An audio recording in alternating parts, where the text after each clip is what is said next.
Welcome to This Explainer. Today we're diving straight into how modern genomics is completely dismantling the centuries-old colonial story of Caribbean identity. We're unpacking some truly fascinating research from Don Rivera Diaz, who argues that the history we've been taught about the Caribbean is, well, fundamentally flawed. And the amazing part? DNA science is now proving it, literally one genome at a time. It's a massive shift in how we understand human migration. So let's rewrite some history. To get to the truth, we first have to confront the myth. We've all been taught some version of this really neat, tidy colonial story, right? Columbus arrived, the native populations basically vanished into thin air, Africans were brought over in chains, Europeans settled, and the resulting people were simply mixed. The implication was that they were essentially starting from scratch with absolutely no deep roots. But the author argues this isn't just a metaphor, it is a complete lie. It's a carefully constructed story of erasure that modern DNA science is actively tearing down. Because that whole story of complete eradication and blank slates is completely shattered by genomic reality. When scientists actually look at the DNA of modern Dominicans, Puerto Ricans, and Cubans, they absolutely do not find a simple, recent mixture from colonial conquest. Instead, they find incredibly resilient ancient lineages. We're talking massive global connections and an undeniable, epic story of human survival.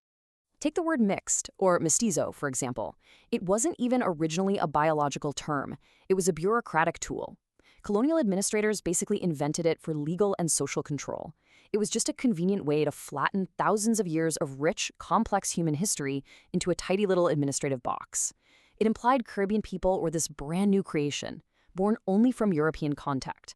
But modern genomics completely destroys that framing. It reveals a past that is staggeringly deep. When we look closely at the specific genetic markers, the African component of Caribbean DNA is far from a monolith. It spans West Africa, Central Africa, East Africa, and even North African lineages that actually predate the Moors. This geographic breadth is huge. It reflects way more than just the routes of the transatlantic slave trade.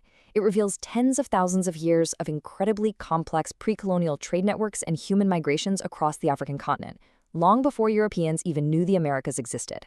And the really crucial point here is the sheer age of these connections. We're talking about sub-Saharan African maternal lines found in the Caribbean today, like haplogroups L2 and L3, that trace back anywhere from 30,000 to 70,000 years. I mean, just pause and think about that for a second. 70,000 years. Carrying one of these markers means your direct maternal line stretches back to the very origins of our species. It is an ancient, profound heritage. And then there's the Taino people. Colonial records confidently declared them totally extinct by the 16th century. Well, it turns out the conquerors were just terrible at record keeping.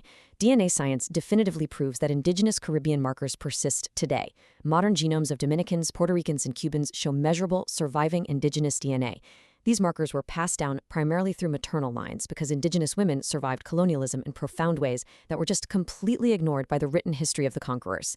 Which brings us to a really powerful quote from the research. The Taino were not erased. They became us. It perfectly captures the reality. Indigenous lineages didn't just vanish into thin air. They were absorbed, they adapted, and they were carried forward by survivors. The people didn't disappear at all. They are still here, living right now in the genetic code of modern Caribbean populations. Now, here's where it gets really wild. One of the most astonishing genomic findings is the presence of Pontic steppe ancestry. Just imagine, how does DNA from nomadic herders living north of the Black Sea thousands of years BCE end up in the Dominican Republic? Well, it didn't travel directly. It moved slowly, westward into Europe over millennia, weaving into the Iberian Peninsula, before eventually crossing the Atlantic. The people carrying it had no idea. They were just living, adapting, and moving across the globe generation after generation. And this complexity completely reframes the Iberian connection too. We tend to assume the Spanish and Portuguese who arrived were this homogenous group, but they were already a profoundly mixed people. The European ancestry in Caribbean DNA is actually a palimpsest, like a heavily layered ancient manuscript. The Iberian Peninsula was home to Phoenicians, Romans, Visigoths, Berbers, Arabs, and Jews.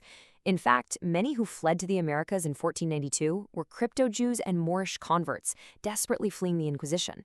It adds these beautiful, ancient human layers to the migration story. Now, before we draw absolute final conclusions, the author does point out a major caveat. The science isn't finished. Population genetics is still a pretty young field. Right now, the reference panels, those massive databases that companies use to assign your ancestry percentages, they are heavily weighted toward European populations. And this skew naturally limits the overall genomic accuracy for everyone else. The stark reality is that Indigenous American and African samples are severely underrepresented in these scientific databases. In practical terms, this means the incredibly rich Indigenous and African ancestry that is already present in Caribbean genomes is highly likely to be undercounted in current estimates. We're really only seeing a fraction of the true depth of these roots. This is exactly why representation in science is absolutely vital. As these databases grow, and crucially, as more Indigenous and African communities participate in genomic research on their own terms, the picture we have today is only going to sharpen. And when it does, the story will almost certainly reveal roots that are even deeper and older than what we currently understand. So I really want you to think about the personal, emotional impact of this data. What does it actually mean for a person today to discover that their maternal line is 34,000 years old? Or to find out that their paternal ancestors were riding across the Eurasian steppes 7,000 years ago, or to realize that the ancient indigenous ancestry that every single history book said was gone is still right there, alive and encoded in their very cells. It means a profound reclamation of self. It empowers individuals and entire communities to completely reject the colonial definition of identity. It proves, beyond a shadow of a doubt, that you are not merely the product of colonialism. You are older than colonialism. You're the direct continuation of lineages that survived everything history threw at them, from the Middle Passage to forced assimilation, and you are still here. Ultimately, we're witnessing a massive paradigm shift. For centuries, Caribbean identity has been defined by a narrative of loss. Lost languages, lost names, lost origins. Genomics is flipping that script entirely. It's transforming the narrative from one of eradication into an awe-inspiring story of survival. Extraordinary human survival, complex global mixture, and incredibly deep historical roots. So we'll leave you with this provocative final thought from the source. It's an open invitation to rethink identity entirely, not through the narrow, violent lens of colonization, but through the deep, resilient truth of human history written right into our DNA. If your DNA didn't begin with Columbus, who were you before the ships and chains? Thanks for exploring this remarkable genomic journey with us today.